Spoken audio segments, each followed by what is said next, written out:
तो y और x में कोई ना कोई ग्राफ बन जाएगा। इसका मतलब हर एक इक्वेशन का कोई ग्राफ है और हर एक ग्राफ की कोई इक्वेशन है।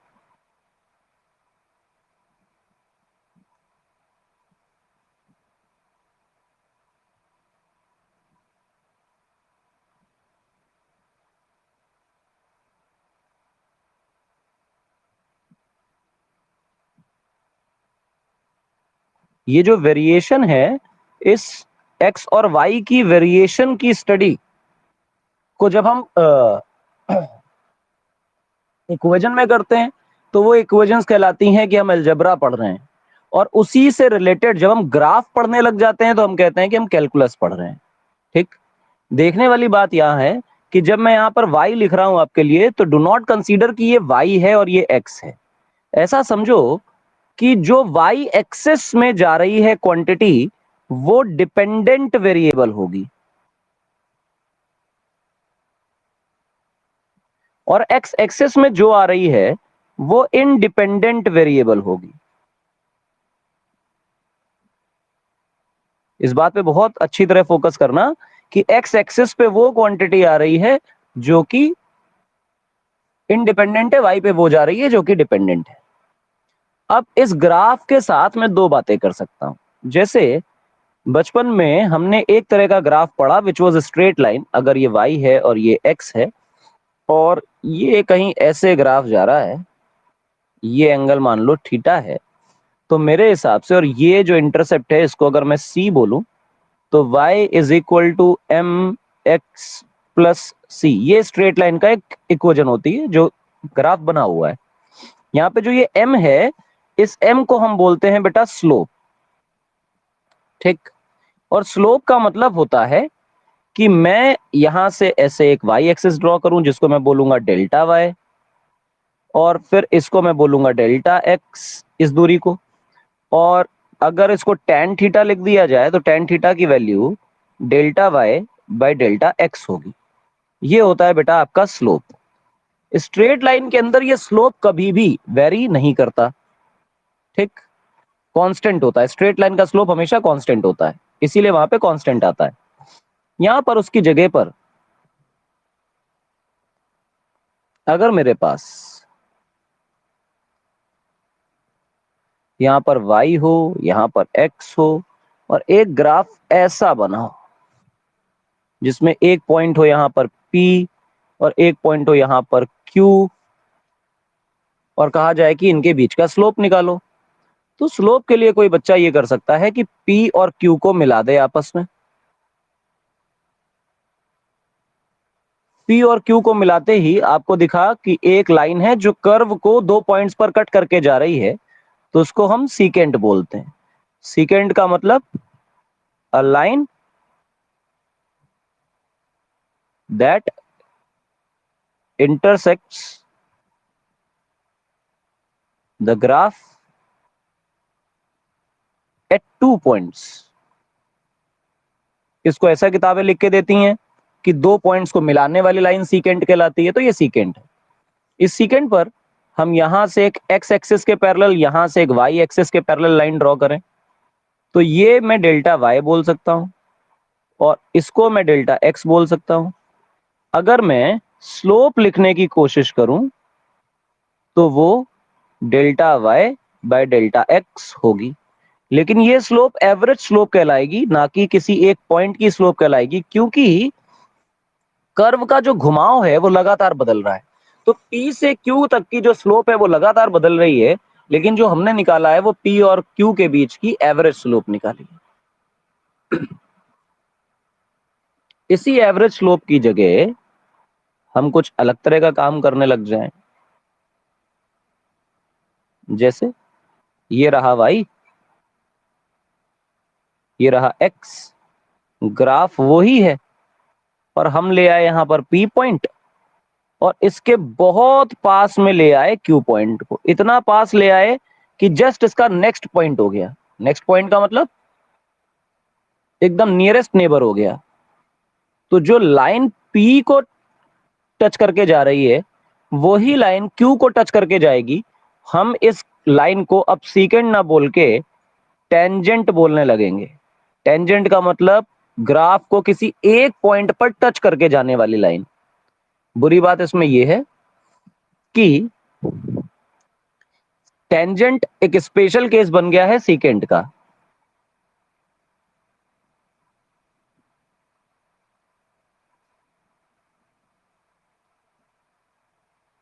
और कैसे बन गया है वो देखो, तो वो तुमको इस तरह दिखाई देगा कि P पॉइंट ये रहा और Q पॉइंट ये रहा, और इन दोनों के बीच का जो ये डेल्टा x है, this delta x is tending to zero, not exactly zero. हम ये नहीं कह सकते कि P और Q एक ही हो गए हैं, बट ये अगर फ्रैक्शंस ऑफ मिलीमीटर्स हो जाए, सब फ्यू माइक्रोमीटर्स हो जाए, तो हम उस डिफरेंस को देख नहीं पाएंगे, हमारे लिए वो एक ही पॉइंट हो जाएगा। तो जब भी कभी ऐसा हो जाए कि when delta x tending to zero, तो ऐसे दो पॉइंट्स के लिए अगर हम सीकेंट बनाए तो वो टेंजेंट बन जाती है। अब इसी टेंजेंट को हम यहां पर जूम करके देख रहे हैं। ठीक, जूम कर दें 10x।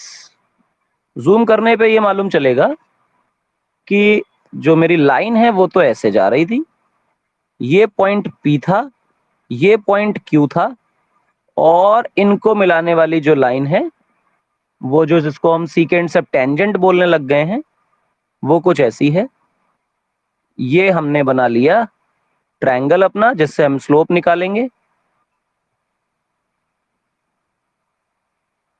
इसको हम डेल्टा y बोलेंगे, इसको हम डेल्टा x बोलेंगे, और फिर यहां से कहेंगे कि स्लोप कितनी है।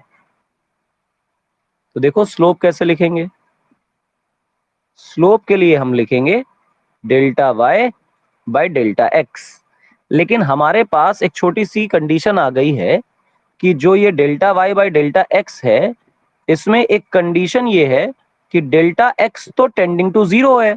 हमने तो बिल्कुल आसपास वाले पॉइंट्स पकड़े हैं, बिल्कुल नेबरिंग पॉइंट्स पकड़े हैं, इसलिए delta x tending to zero है।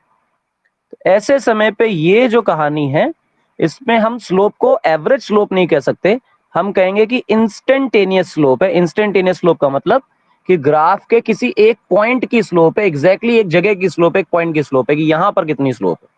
ठीक, तो एग्जैक्टली वो P पॉइंट की स्लोप हो गई, जिसको हम इंस्टेंटेनियस स्लोप बोलने लग गए।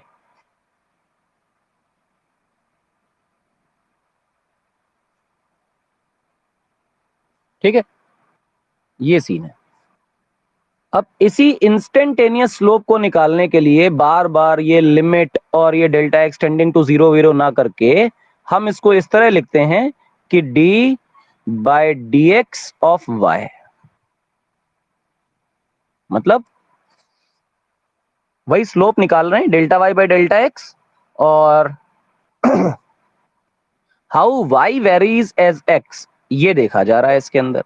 और जब ये कंडीशन अपने आप होल्ड करने लग जाएगी, तो उस वक्त के इस delta y by delta x को ये पूरा पूरा ना लिख करके इस तरह लिखा जाएगा जैसे अभी लिखा dy बाई dx, और हम कहते हैं कि इंस्टेंटेनियस स्लोप निकाली जा रही है।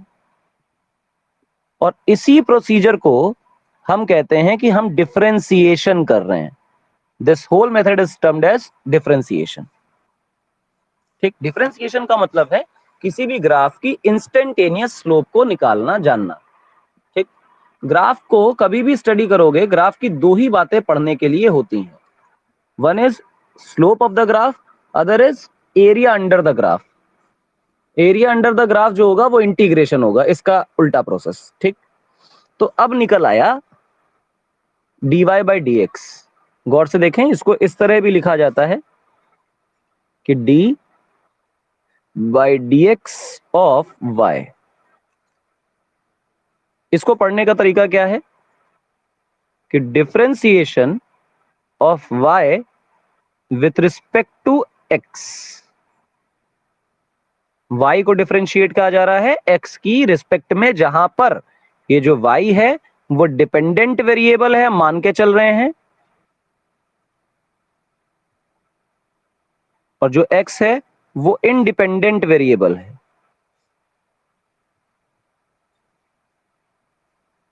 ठीक, इस बात को विशेष ध्यान रखना है। और y is a function of x तो चल ही रहा है। ठीक, ये मतलब है। और कई बच्चे बात बात में पूछते हैं dy बाई डी एक्स कहाँ गया, ये पहले ही बता दें कि ये जो टर्म लिखा हुआ है this is operator, mathematical operator. What is operator? जैसे आपको लिखा गया 4+3, तो इसका आंसर बताओ तुम लोग, तो तुम लोग कहोगे 7 है। आपको कैसे पता चला? आप कहोगे बीच में प्लस का साइन लगा है, ये प्लस भी यही ऑपरेटर है जो ये बता रहा है कि इनके बीच में करना क्या है। ठीक, जैसे ही आप ऑपरेशन कर देते हैं किसी ऑपरेटर से सीखते हुए कि हाँ भाई क्या काम करना है इसके बीच में, और वो ऑपरेशन आप फॉलो कर लेते हैं, तो उसके बाद वो ऑपरेटर गायब हो जाता है। इसका मतलब ये है कि जब आप y का डिफरेंशिएशन कर लेंगे तो dy बाई डी एक्स जो लिखा हुआ है ये गायब हो जाएगा। ये मैथमेटिकल और ज्योमेट्रिकल रिप्रेजेंटेशन है, एक्सप्लेनेशन है डिफरेंशिएशन का, कि डिफरेंशिएशन सही मायनों में चीज क्या होता है। अब यहां से प्रैक्टिस पे आ जाते हैं, थोड़ा बहुत फंक्शन की प्रैक्टिस कर लेते हैं। जैसे लिखा हुआ है y is equal to 2x² plus 4x plus 2, तो पक्का पक्का y is a function of x। 100% तय बात है कि जब इस फंक्शन में x की वैल्यू x है तो ये फंक्शन है, दिख रहा है तुमको। और अगर मैं कहूं कि y, ये निकालो, ये कितना होगा, तो इसका क्या मतलब है? इसका मतलब ये y is a function of x तुम्हारे सामने लिखा हुआ है, और जहां जहां x है वहां वहां तुमसे उम्मीद करी जा रही है कि तुम जीरो पुट करो, और जीरो पुट करके आंसर निकालो कि कितना बन जाएगा। ठीक, तो देखो क्या होगा, f ऑफ 0 या f at 0 must be equal to 0 plus 0 plus 2। कैसे? यहां पे x की जगह 0, यहां x की जगह 0, तो बेसिकली 2 आ गया। इसी की जगह अगर तुमसे पूछा जाए f एट 1 क्या होगा, तो बताओ भाई कितना होगा। तो पहला वाला टर्म हो जाएगा ये, और दूसरा टर्म हो जाएगा ये, तीसरा टर्म हो जाएगा ये। पहला 2 है, दूसरा 4 है, तीसरा 2 है, ये बन गया बेटा आपके लिए 8। कोई परेशानी बेटा इसमें किसी को?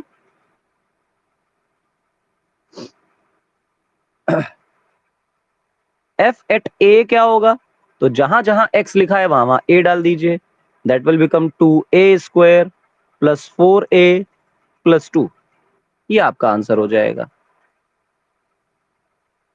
अब इसी में आगे बढ़ जाते हैं, एक सवाल आप लोग को दे देते हैं कि y is equal to 4x की पावर 2 प्लस 3x की पावर 1/3 प्लस 4।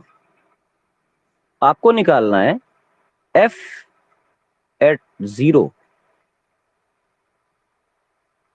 और आपको निकालना है f एट 8।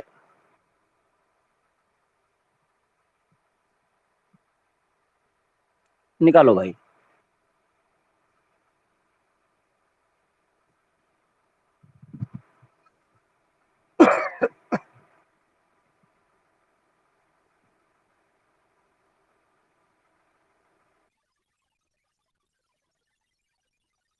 f0 तो सीधा सीधा 4 आ रहा है, वेरी गुड भाई।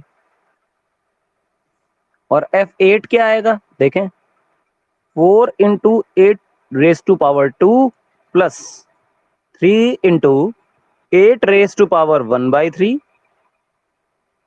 प्लस 4। ये 4 है, और ये 64 है, ये 3 है, और 8 की पावर 1/3 जो होगा वो 2 हो जाएगा। Now solve it out and get your result.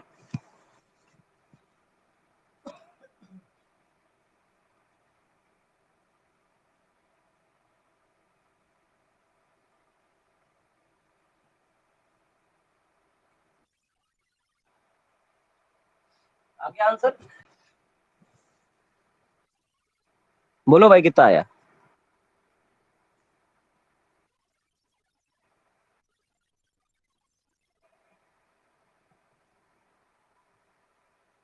जो भी आंसर है खुद सॉल्व करें। कंफ्यूज कर दिया?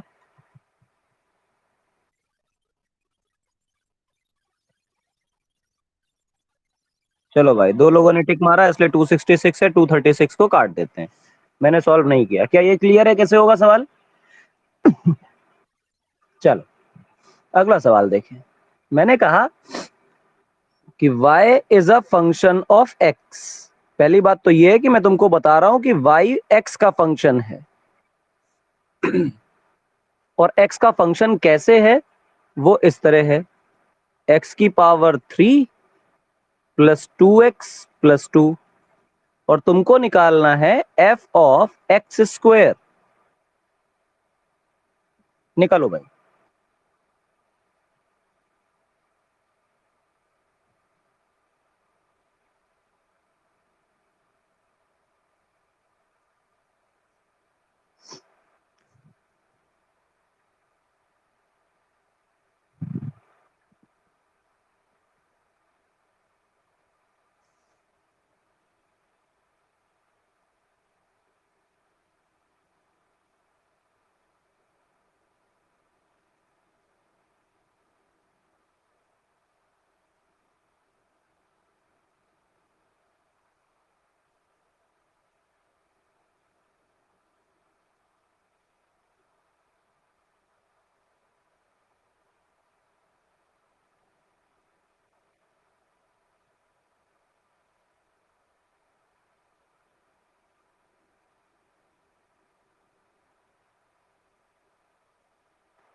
हुआ भैया? नहीं हुआ? अरे डरने की जरूरत नहीं है, बिल्कुल सिंपल है। जहां जहां x लिखा है, हाँ जहां जहां x लिखा है बस वहां वहां पे एक्स स्क्वायर डाल दीजिए। ये बन गया आपका x की पावर 6, ये बन गया 2x² और ये बन गया 2। कोई दिक्कत इसमें? नहीं। इससे ज्यादा इसको करने की जरूरत नहीं है। Now let's come back to differentiation. Differentiation एक चैप्टर होता है मैथ में, फर्स्ट प्रिंसिपल ऑफ डिफरेंशिएशन। जब वो सिखाया जाता है तो मालूम चलता है कि किस तरह से डिफरेंशिएशन के फॉर्मूलाज बने हैं, वो मैथ में सिखाया जाता है। और उस फर्स्ट प्रिंसिपल को पढ़ने के लिए पहले जरूरी होता है कि हम लोगों को थोड़ी बहुत लिमिट का एक चैप्टर होता है मैथ में, वो पढ़ लेना चाहिए। लेकिन ये सारा कुछ तब के लिए ड्रामेबाजी ठीक है जब मैथ पढ़ रहे हो। फिजिक्स में तो ये हम मैथमेटिकल टूल नाम इसलिए देते हैं कि फिजिक्स को पढ़ने के लिए जहां जहां भी कैलकुलेशन में इनकी जरूरत पड़ेगी, इनका इस्तेमाल हम करेंगे। तो इनके ओरिजिन पर हम नहीं जा रहे हैं, हम सिर्फ इस बात से मतलब रखते हैं कि टूल कैसे हैं और उनका इस्तेमाल कैसे करना है। तो इनके डेरिवेशन पे नहीं जा रहे हैं। We are only concern with the formulas and the procedure कि किस तरह से ये डिफरेंशिएशन किस फंक्शन का होना है। अगर मेरे पास कोई फंक्शन है x⁴n और उसका डिफरेंशिएशन x के रिस्पेक्ट में करना, इस तरह से t⁴n बाई dt भी हो सकता है, θ⁴n बाई dθ भी हो सकता है। और इसमें बिल्कुल सिमिलैरिटी है, तुम लोग देखो। अगर तो मैं x में फॉर्मूला लिखूंगा, डो नॉट कंसीडर कि वो सिर्फ x में वैलिड है, वो किसी भी वेरिएबल पे वैलिड है। बस ये कि जिस वेरिएबल का हम डिफरेंशिएशन कर रहे हैं उसी के रिस्पेक्ट में करना चाहिए।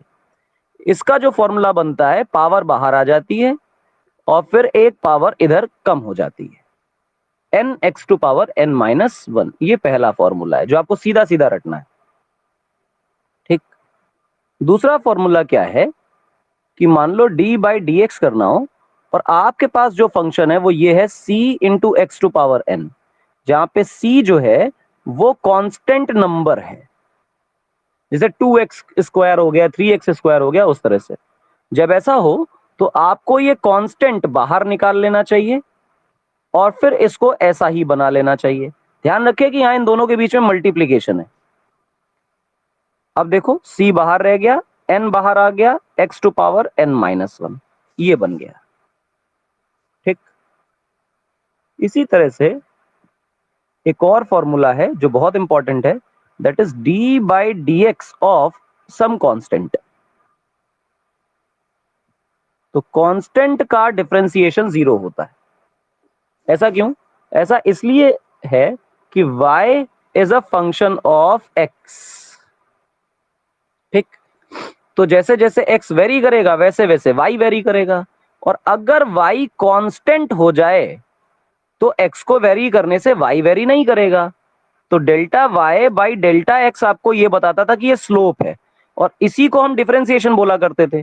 तो x को वेरी करने पर y वेरी करेगा, तब तो डिफरेंशिएशन की वैल्यू आएगी। अगर y कांस्टेंट है तो डेल्टा y तो अपने आप में जीरो हो गया, तो स्लोप क्या आनी है? जीरो। इसका मतलब किसी भी कांस्टेंट का डिफरेंशिएशन जीरो ही होता है। ठीक, differentiation of any constant is zero, क्योंकि constant doesn't vary with anything. कोई परेशानी इसमें किसी को बेटा?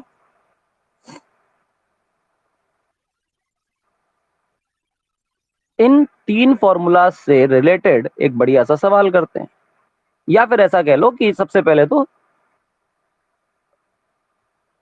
पहला फंक्शन प्लस दूसरा फंक्शन, इस तरह से लिखा है प्लस माइनस समथिंग, और इधर भी प्लस माइनस में लगा देता हूं, और डी बाई डी एक्स आपको करना है। गौर से देखो, आपके पास डिफरेंशिएशन करना है, पर वो जो फंक्शन है वो एक नहीं है, दो दो हैं, और दोनों प्लस और माइनस के साथ जुड़े हुए हैं।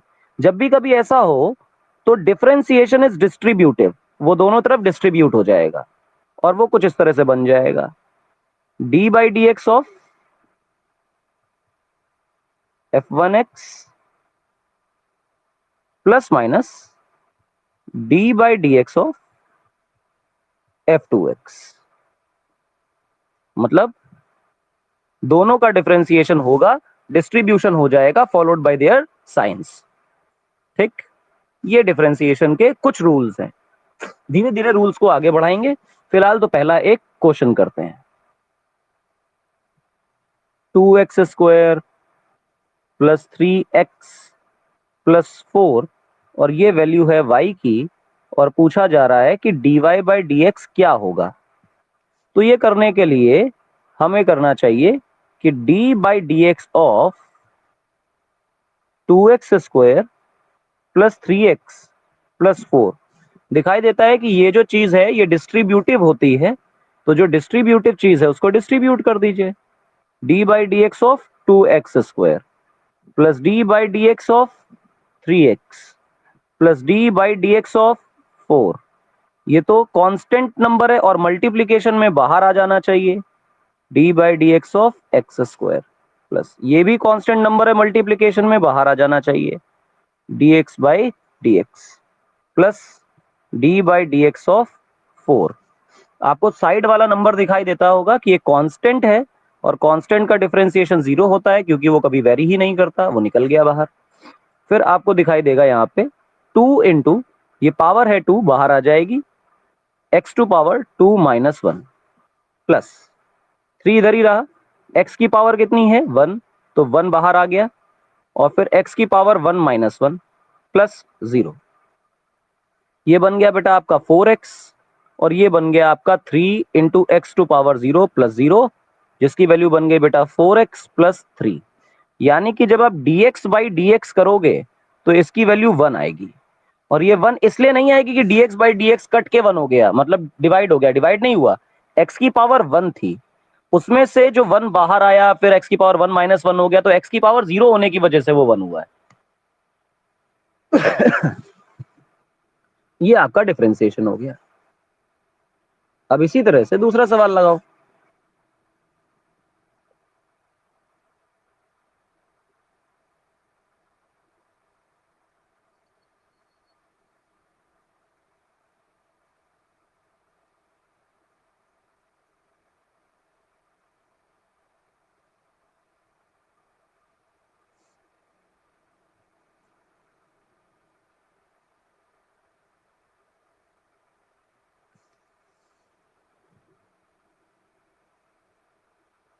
बताइए भाई, डिफरेंशिएशन क्या होगा इसका, कोई कर पाएगा?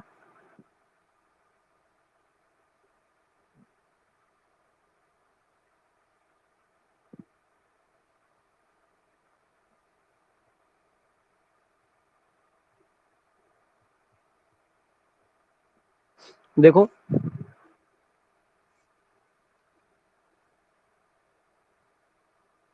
D by D x of X to power 4 by 5 minus D by D x of X to power 7/2 plus D by D x of 4 into X to power 8/7 plus D by D x of 1/x।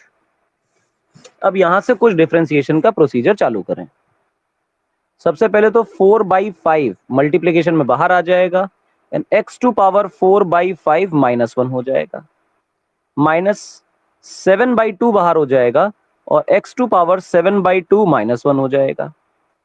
यहां से 4 multiplication में बाहर आएगा और फिर multiplication में 8/7 power बाहर आएगी, एक्स टू पावर 8/7 -1 हो जाएगा, ठीक।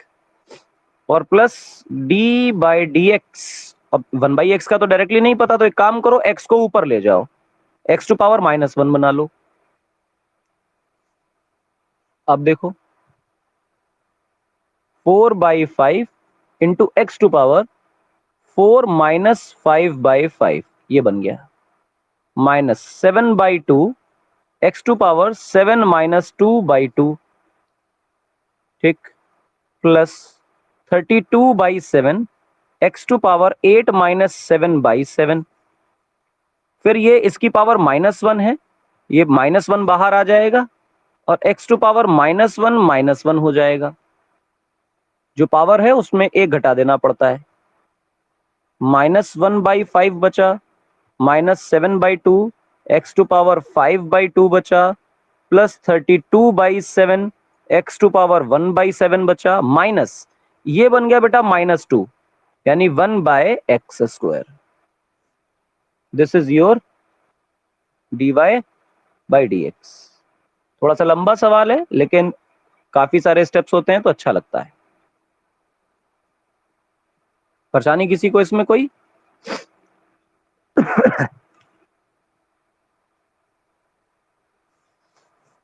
ऐसे सवाल कर लोगे?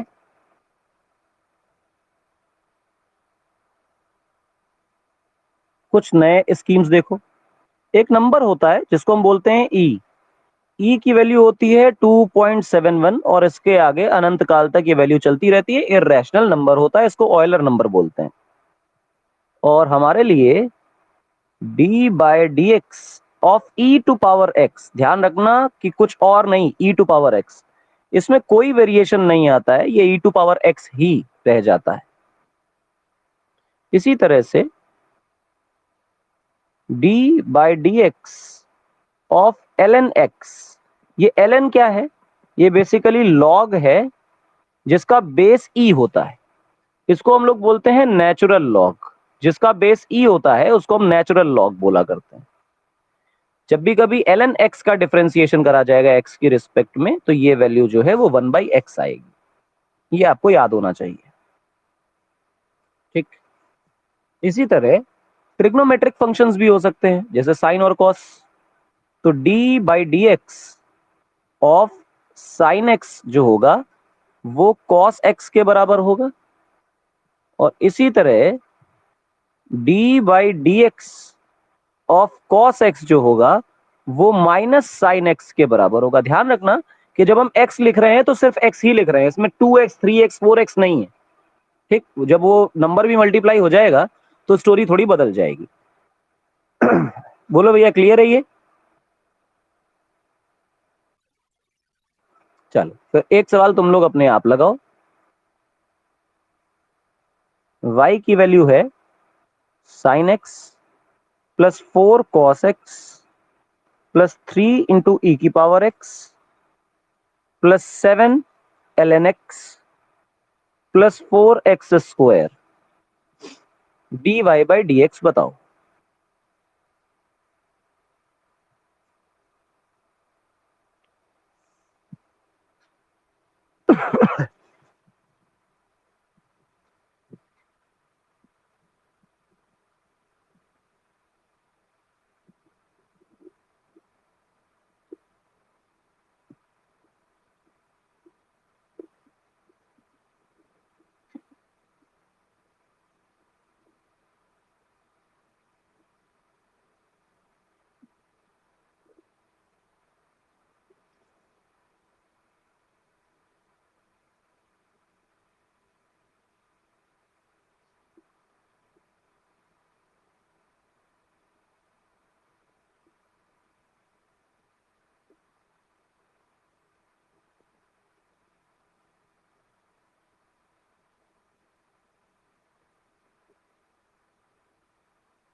नहीं लगा क्या? लगा लगा।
देखो मेरा आंसर आ गया।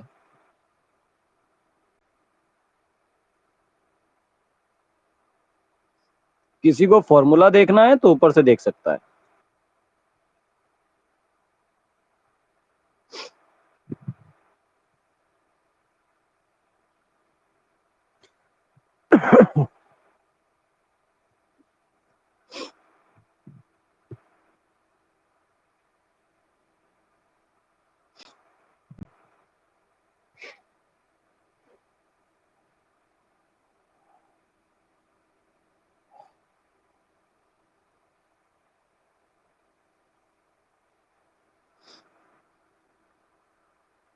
नहीं आया है तो मेरा प्रोसीजर देख लो।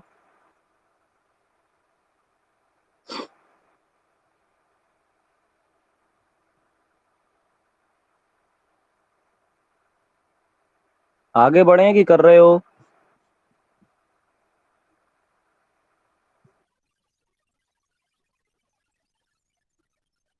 यही आ रहा है।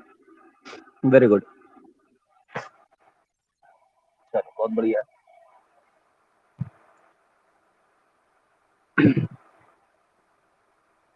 अब कुछ नया सीखते हैं कि दो फंक्शंस हों, वो एक दूसरे के साथ मल्टीप्लिकेशन में हो और इस पूरे मल्टीप्लिकेशन का डिफरेंशिएशन करना है। तो कैसे करें? तो इसको करने के लिए एक रूल है, वो ये है कि पहले वाले फंक्शन को तो बिल्कुल मत छेड़ो, जैसा लिखा है वैसा ही लिख दो। मल्टीप्लिकेशन में दूसरे वाले फंक्शन का डिफरेंशिएशन कर दो, फिर प्लस लगाओ और फिर दूसरे वाले फंक्शन को जैसा लिखा है वैसा ही छोड़ दो और पहले वाले फंक्शन का डिफरेंशिएशन कर दो। ये लॉ है। ये रूल कहां से बने हमें मतलब नहीं है। मैथमेटिशियंस ने रूल बना के दिए हैं, फिजिक्स वाले उसका भरपूर प्रयोग करते हैं और वो कोई फर्क नहीं पड़ता कहां से बनाए, सही होने चाहिए, बात खत्म। वेरीफाइड है इतना रहना चाहिए। जैसे इसका एक बेसिक एग्जांपल लें कि अगर मेरे y की value sin x into cos x है तो ये दो फंक्शंस आपस में मल्टीप्लिकेशन में हैं। इनका dy बाई डी एक्स अगर मुझे करना हो तो कैसे करेंगे? तो इस पूरे फंक्शन का होना चाहिए। तो मैं पहले फंक्शन को इसे मानता हूं, दूसरा फंक्शन इसे मानता हूं। प्रोडक्ट रूल इसे बोलते हैं हम। और प्रोडक्ट रूल में पहले वाले को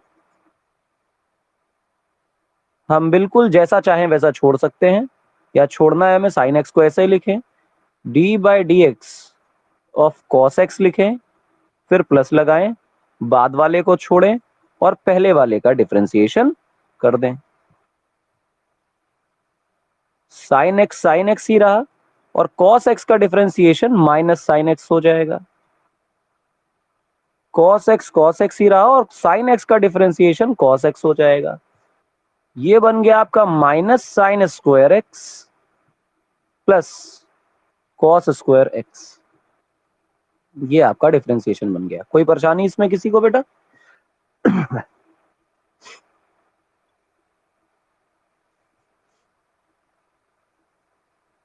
कोई दिक्कत है? ओके। अब इसी में अगर y की वैल्यू tan x है तो dy बाई dx क्या होगा? या tan x तो छोड़ो, tan x नहीं, अभी नहीं, अभी करेंगे tan x।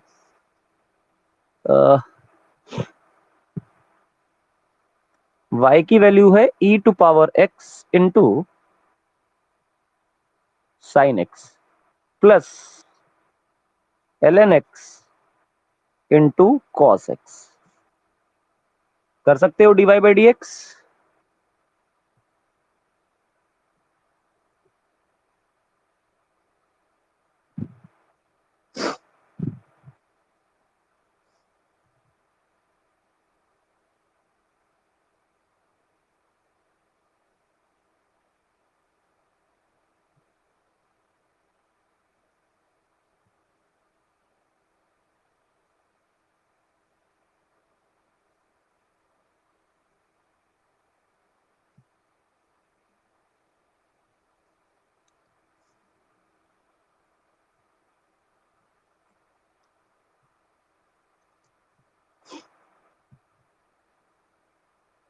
इसमें दो जगह प्रोडक्ट रूल लगेगा।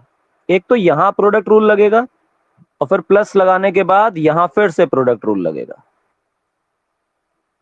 तो मेरे हिसाब से e की पावर x को ऐसा ही रहने दें और साइन x का डिफरेंशिएशन है cos x plus sine x को ऐसा ही रहने दें और e की पावर x का डिफरेंशिएशन है e की power x plus ln x को ऐसा ही रहने दें, cos x का डिफरेंशिएशन है माइनस साइन x, ठीक, और प्लस लगाएं। cos x को ऐसा ही लेने दें और ln x का जो डिफरेंशिएशन है वो 1/x है। अब मेरे पास जो फाइनल आंसर आता है that is e to power x cos x plus sine x into e to power x plus, plus की जगह अब लगाना चाहिए माइनस,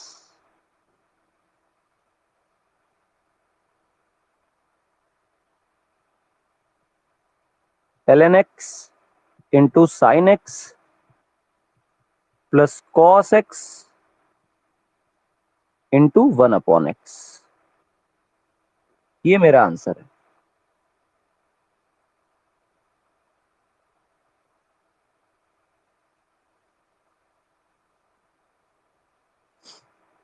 क्लियर है बेटा?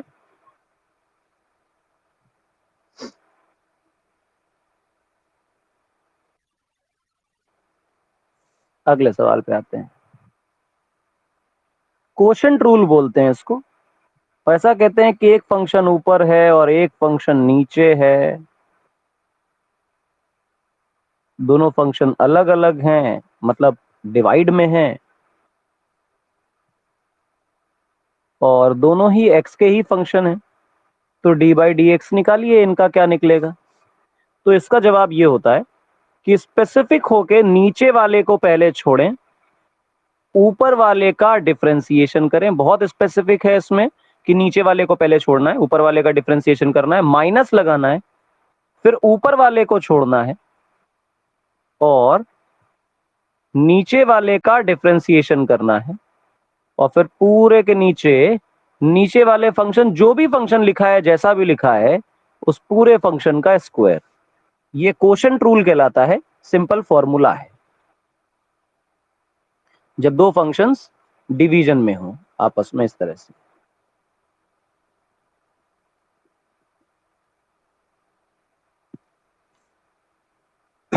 कोई परेशानी इसमें किसी को?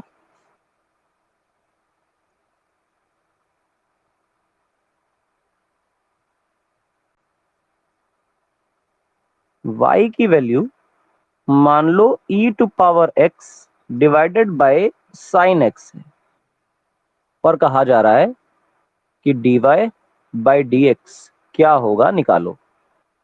तो क्या करने वाले हो? तुम कहोगे नीचे वाले को छोड़ दें सबसे पहले, यानी साइन x को छोड़ दिया जाए और मल्टीप्लीकेशन में डिफरेंशिएशन किया जाए e की पावर x का, माइनस e की पावर x को छोड़ें और डिफरेंशिएशन करें साइन x का। अपॉन नीचे जो भी लिखा है उसका स्क्वायर करते हैं। अब सॉल्व करें। साइन एक्स बेटा साइन एक्स रह जाएगा, e की पावर x का डिफरेंशिएशन e की पावर x होता है, इसमें कोई चेंज नहीं आता, e की पावर x ऐसे ही है, और साइन x का डिफरेंशिएशन बेटा cos x होता है, divided by sine square x। ये बन गया बेटे, समझ आया? अगला देखें।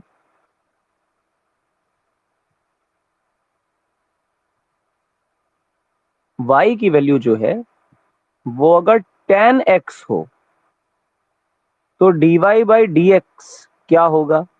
साइन और cos के फॉर्मूला हमने सीखे हैं, लेकिन tan का कोई फॉर्मूला नहीं सीखा है, तो tan का फॉर्मूला हमें बनाना है। हम कैसे बनाएंगे? देखो, हमें निकालना है d by D x of tan x। क्यों ना हम इसको इस तरह लिख लें, d by D x of tan की जगह लिखें इसको sin x by cos x। ये क्वोशंट रूल वाला सवाल बन गया कि नीचे वाले को छोड़ दिया जाए, ऊपर वाले का डिफरेंशिएशन कर दिया जाए, माइनस ऊपर वाले को छोड़ दिया जाए, नीचे वाले का डिफरेंशिएशन कर दिया जाए, डिवाइडेड बाय नीचे वाला जो भी फंक्शन है उसका स्क्वायर। अब साइन का डिफरेंशिएशन देखो, पहले वाले टर्म में वो कॉस होता है, माइनस साइन ऐसे लिखा, जो कॉस का डिफरेंशिएशन है वो माइनस साइन होता है, तो मैं माइनस माइनस प्लस कर देता हूं।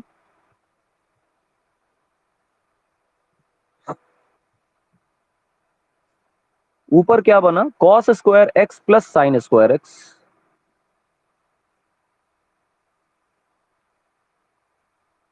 और ये वैल्यू 1 बन गई है, तो इसका मतलब ये बन गया 1 अपॉन कॉस स्क्वायर एक्स, और इसको ऊपर ले जाओ तो क्या बनेगा? Sec square X. तो एक फॉर्मूला बना d by D x of tan x, इसकी वैल्यू हो गई सेक स्क्वायर एक्स। और इसको आपको फॉर्मूले की तरह याद रखना, सारे सवाल नहीं याद रखने हैं, पर जो जो फॉर्मूला हम बताते जा रहे हैं उसको मान के चलना कि ये बहुत इंपॉर्टेंट फॉर्मूलाज हैं और उसको याद रखना है। तो ये एक फॉर्मूला है जो बिल्कुल जबान पर रटा होना चाहिए। इसी तरह से हम एक नई चीज और निकाल सकते हैं, जो tan का जुड़वा भाई होता है, दैट इज cot। y की वैल्यू है cot x, और पूछा जा रहा है dy बाई डी एक्स। बताओ भाई, तो तुम क्या करोगे? d by D x of cot x, जिसको तुम लिखोगे t by D x of cos x upon sin x। और इसको कैसे लिखोगे? नीचे वाले को छोड़ देंगे, ऊपर वाले का डिफरेंशिएशन कर देंगे, माइनस लगाएंगे, ऊपर वाले को छोड़ देंगे, नीचे वाले का डिफरेंशिएशन कर देंगे, और फिर अपॉन में जो नीचे लिखा है उस पूरे का स्क्वायर। देखो क्या बना बेटा, साइन तो साइन ही रह गया, कॉस का डिफरेंशिएशन माइनस साइन एक्स होता है, माइनस कॉस कॉस रह गया, साइन का डिफरेंशिएशन बेटा कॉस एक्स ही होता है, अपॉन साइन स्क्वायर एक्स। ऊपर देखो तो ऊपर साइन स्क्वायर कॉस स्क्वायर दोनों बन रहे हैं, लेकिन दोनों माइनस के बन रहे हैं, तो minus sine square x minus cos square x upon sine square x. ऊपर से माइनस को कॉमन ले लो। नहीं बेटा, देखो, नहीं जीरो नहीं आएगा, मैंने माइनस कॉमन ले लिया, तो sine square x plus cos square x बन गया अंदर, तो वो वैल्यू बन गई बेटा -1 अपॉन साइन स्क्वायर एक्स, और ये वैल्यू बन गई minus cosec square x, zero नहीं। तो d by D x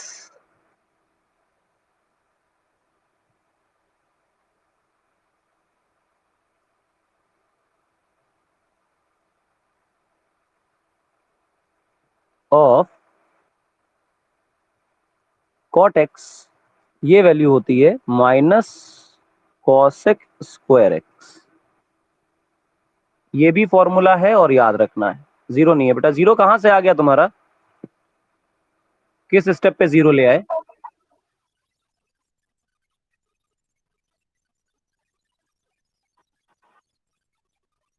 okay, चलो इसके आगे बढ़े।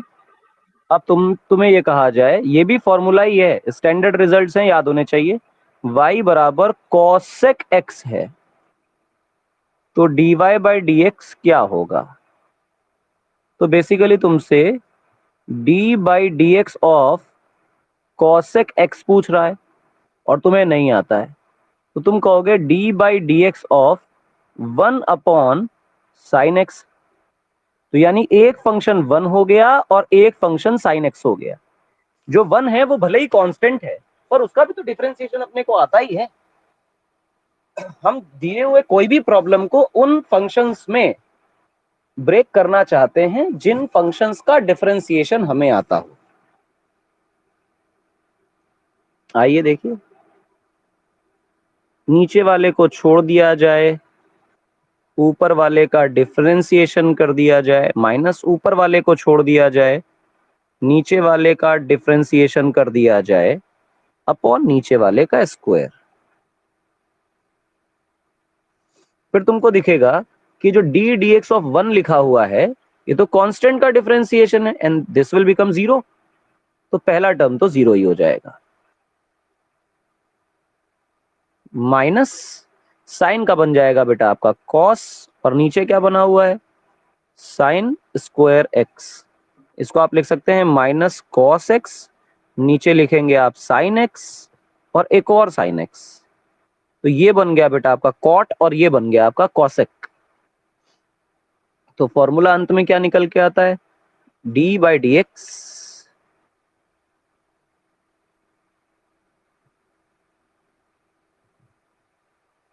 Of cosec x is equal to minus cot x cosec x। ये भी एक फॉर्मूला है।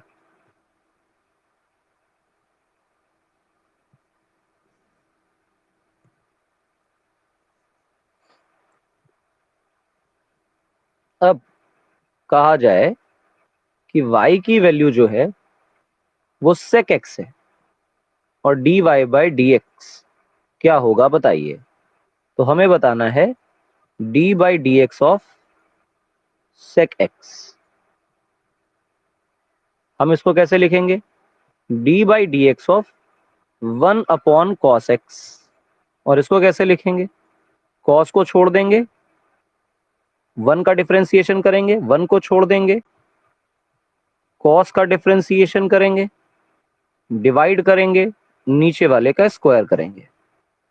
पहला वाला टर्म फिर से ये कांस्टेंट का डिफरेंशिएशन जीरो, माइनस ऐसा ही रहा, कॉस का डिफरेंशिएशन माइनस साइन होता है, इसका मतलब ये प्लस साइन हो जाएगा, और नीचे है बेटा कॉस स्क्वायर एक्स यानी cos x into cos x.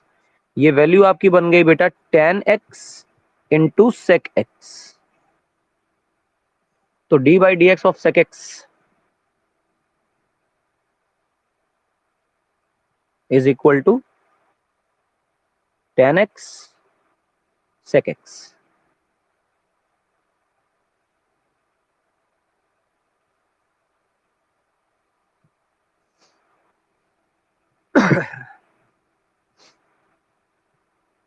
समझ आया भाई, नहीं आया?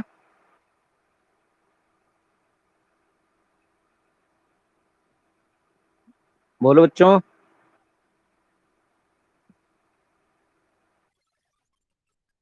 ओके, अब आपके लिए इसी पीडीएफ में होमवर्क है।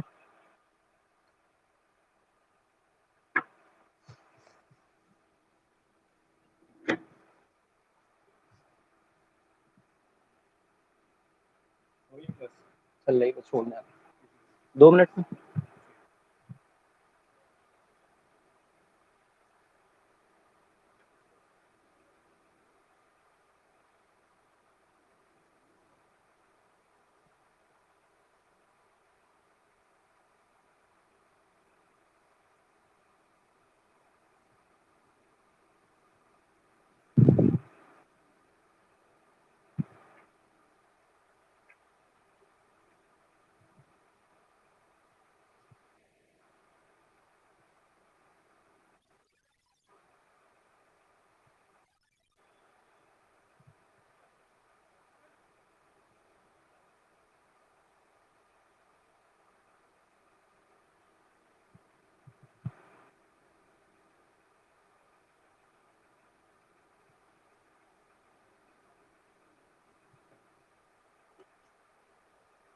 इन सबके डिफरेंशिएशन करके आपको रखने हैं।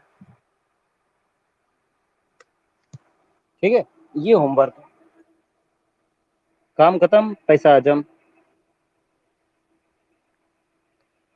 और सभी बच्चों से ये रिक्वेस्ट है कि जो तुम प्लेलिस्ट देखना चैनल पे, तो उसमें एक प्लेलिस्ट मिलेगी बेसिक मैथमेटिक्स, उसमें 2 वीडियोस हैं सर।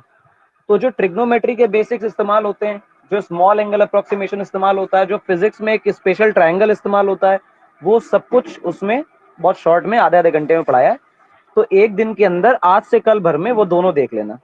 ठीक, वीडियो तो रिकॉर्ड हो ही गया है, इसको आप रूम पर जब चाहे तब देख सकते हैं। ठीक है, क्लास को बेटा मैं ओवर कर रहा हूँ। अब इंग्लिश की क्लास शायद होगी आपकी। ठीक है,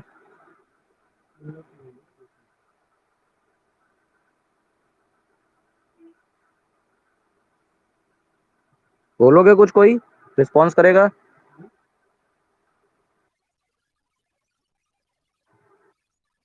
ओके, क्लास ओवर कर रहा है बेटा।